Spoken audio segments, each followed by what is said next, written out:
Bueno, hasta ahora vamos a hacer un análisis de la guerra en Ucrania, tomando en cuenta que el ejército ruso, mejor dicho el Kremlin, exigía la rendición de Ucrania en Mariupol el día de hoy. El ejército ruso dio como ultimátum hoy lunes 21 de marzo hasta el mediodía, hora, por supuesto, de Ucrania, para que las fuerzas ucranianas abandonaran la ciudad portuaria de Mariupol.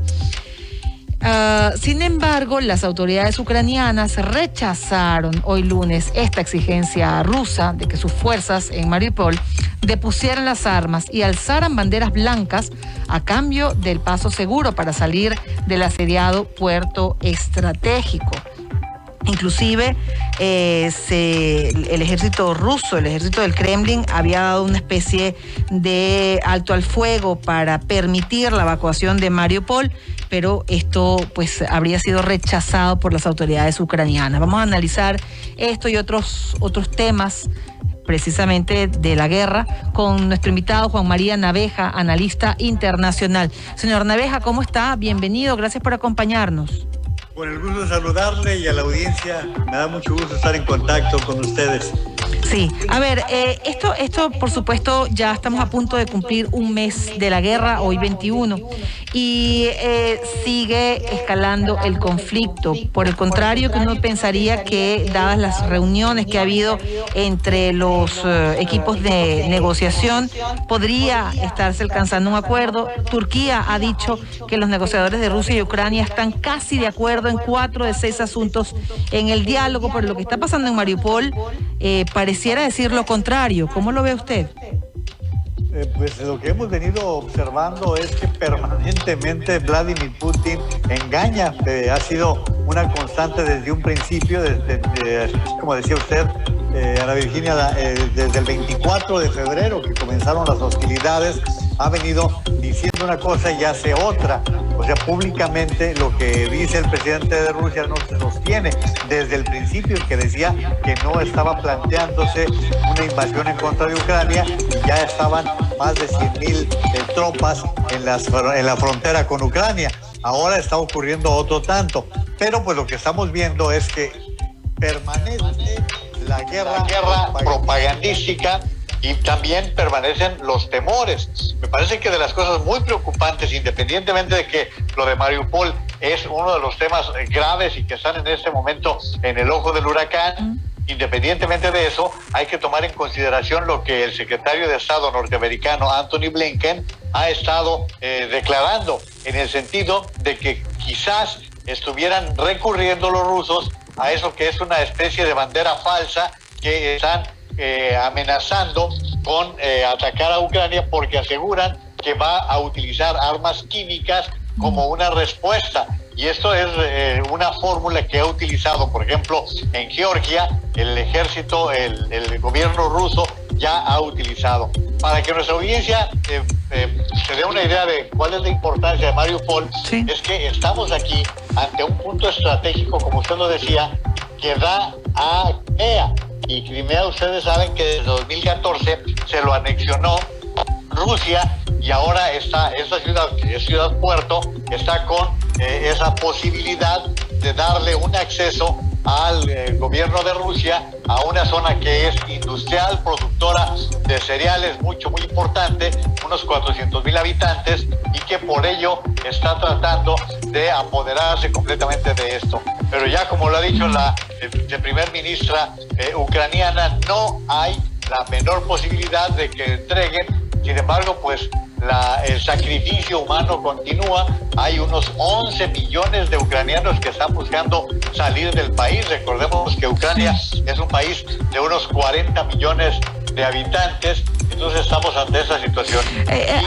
Dependiendo mucho de qué es lo que va a pasar con lo que hagan los líderes internacionales.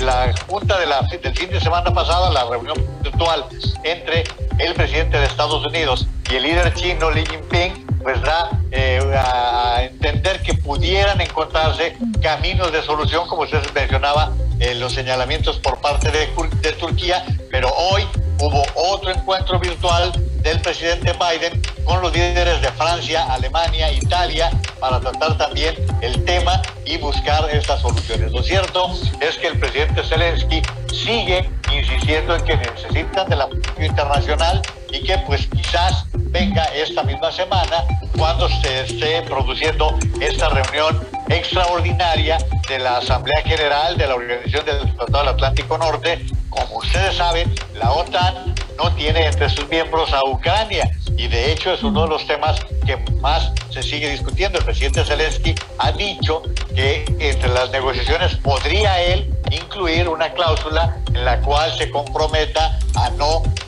incorporarse a la Organización del Tratado del Atlántico Norte, que es el escudo que tienen los países de Occidente después de la Segunda Guerra Mundial, frente precisamente al Pacto de Varsovia que tenía la antigua Unión Soviética. Así que, pues Ana Virginia, este es el panorama que en este momento se presenta, pero sigue siendo muy cruel lo que está pasando en Ucrania, que está vendiendo carísima la derrota. Así es. Ahora, usted, a ver, vamos a un poco atrás. El presidente ucraniano se ha mostrado dispuesto a negociar con Vladimir Putin para poner fin a los ataques de Rusia a Ucrania.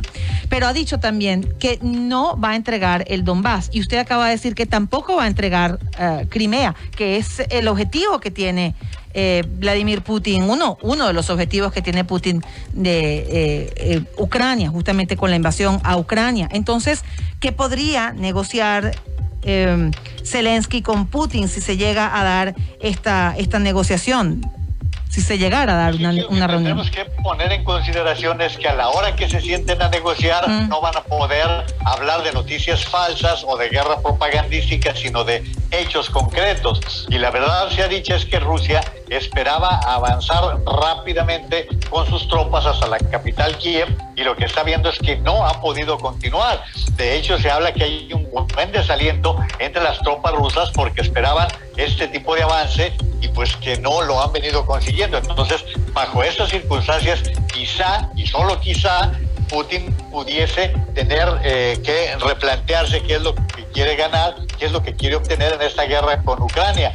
Pero estamos ante una persona que es impredecible, ¿eh? O sea, en el caso de Vladimir Putin es un personaje que es sumamente difícil de descifrar. El presidente Zelensky tiene muy claros cuáles son los avances que puede tener y hacia dónde puede avanzar. Porque si bien es cierto que ha recibido apoyo internacional de diferentes maneras, con dinero, con armas, también él sabe que no cuenta con suficientes elementos para poder enfrentar esta guerra, porque mientras no ataque el primer centímetro, como lo ha dicho Biden, del territorio de la OTAN, no van a entrar tropas, y esto lo tiene muy claro Putin, de no cruzar las líneas rojas que pudieran determinar un motivo para que pudieran actuar las fuerzas de la OTAN. Entonces esto está determinando también para que se llegue a dar un encuentro que de hecho Zelensky lo ha venido sosteniendo en las últimas 2 semanas, cuando ha dicho ya es tiempo de que nos sentemos los líderes, de que nos sentemos tanto Putin como yo a poder negociar. La semana pasada fue una buena semana para Zelensky por la respuesta que tuvo con sus encuentros virtuales con Canadá, con la Unión Europea y sobre todo con el Congreso de los Estados Unidos, que le ha permitido mandar un mensaje claro de qué es lo que quiere ese pueblo y una súplica de poder rescatar de la barbarie que se está presentando, porque lo que se está señalando, Ana Virginia, es que hoy estamos hablando de Mariupol como una de las ciudades que en la historia habrá quedado devastada, como ha quedado o como ha ocurrido con otras ciudades a lo largo de la historia. Sí, señor. De hecho, Zelensky lo ha llamado un acto de terror lo que ocurrió el domingo, un bombardeo a una escuela nuevamente en Mariupol. Pero Putin habló en su momento el 24 de febrero de desnazificar Ucrania. Sin embargo, hemos sabido de esta noticia que a mí me parece realmente alarmante. Los rusos ordenan a la población de Mariupol ponerse un brazalete blanco, símbolo de las fuerzas del Kremlin, y muestran en televisión cómo distribuyen comida entre los civiles exhaustos. Eso lo ha señalado El Mundo de España. Y dicen, quien está en contra de Rusia se tiene que ir. Me llama la atención que estén distribuyendo estos brazaletes blancos a los ucranianos. Se lo tienen que poner si no abandonan la ciudad. suena como la estrella de David, pareciera, en el caso de los judíos, los nazis en la Segunda Guerra Mundial, pareciera. ¿Cómo se puede apreciar esto en esa situación en Mariupol? Ese brazalete blanco que están obligando los rusos a los ucranianos a usar.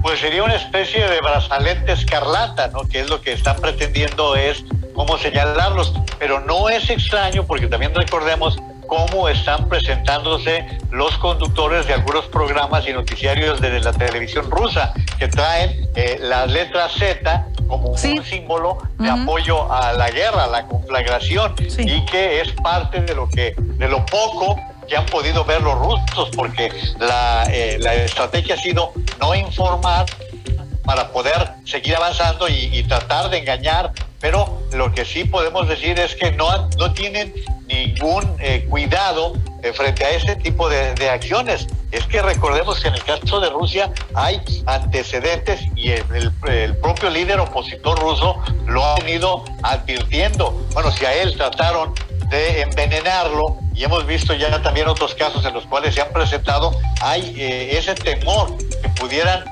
incurrir en acciones que van por encima de los derechos humanos, como ya lo han presentado, ¿no? Si han atacado hospitales para niños, si han estado en blancos, como el que se ha venido señalando hoy, el ataque a la capital Kiev, en donde ya están asediando también civiles, pues nos estamos enfrentando quizás a momentos también desesperados por parte de Putin, cuya vanidad no va a ser fácil que le permita sentarse a negociar si no tiene lo que él ha buscado obtener, que es el control de Ucrania. Él ha sido muy claro en que Ucrania ni siquiera debería existir, vayamos a ese extremo. Para él, Ucrania fue un invento de Lenin, y para desacreditar a uno de los padres de la patria, pues hay que tener mucha atadura, Ana Virginia. Zelensky ha evocado el holocausto cuando se dirigió al Parlamento israelí por videoconferencia. ¿Es una exageración de Zelensky? No, pero ha sido un acierto, y ahí es donde vemos sus capacidades histriónicas. Zelensky, no perdamos de vista que se trata de una persona que se formó como artista, como comediante, y en todos estos momentos que tuvo fue aderezándolos con pasajes. Recordará usted que en el caso de Estados Unidos les recordó Pearl Harbor, es decir, estuvo tratando de llegar a la sensibilidad de los gobernantes, de los legisladores, con este tipo de alegorías, tratando de decirles: estamos viviendo lo que ustedes ya padecieron, estamos viviendo una invasión por parte de una fuerza hostil que no ha tenido medida para poder atacar y enfrentarse y matar a quien se le atraviese. Entonces, ese tipo de mensajes le han servido de mucho, y de hecho le han ganado simpatías. Piense nada más que del encuentro con los congresistas estadounidenses salió con $800 millones que fueron solicitados por el presidente Biden y autorizados por el Congreso. Entonces, todo esto está significando también una batalla dentro de esta guerra propagandística para poder subrayar lo que está sucediendo. Entonces, creo que lo que está haciendo el presidente Zelensky es tratar de tener el mayor número de aliados que le permitan enfrentar esta invasión rusa. Bien. Señor Naveja, le agradezco mucho que nos haya acompañado esta tarde. Me da mucho gusto saludarla, que pasen una excelente semana. Gracias a usted por su análisis. Que tenga buen día. Hasta luego. Hasta luego.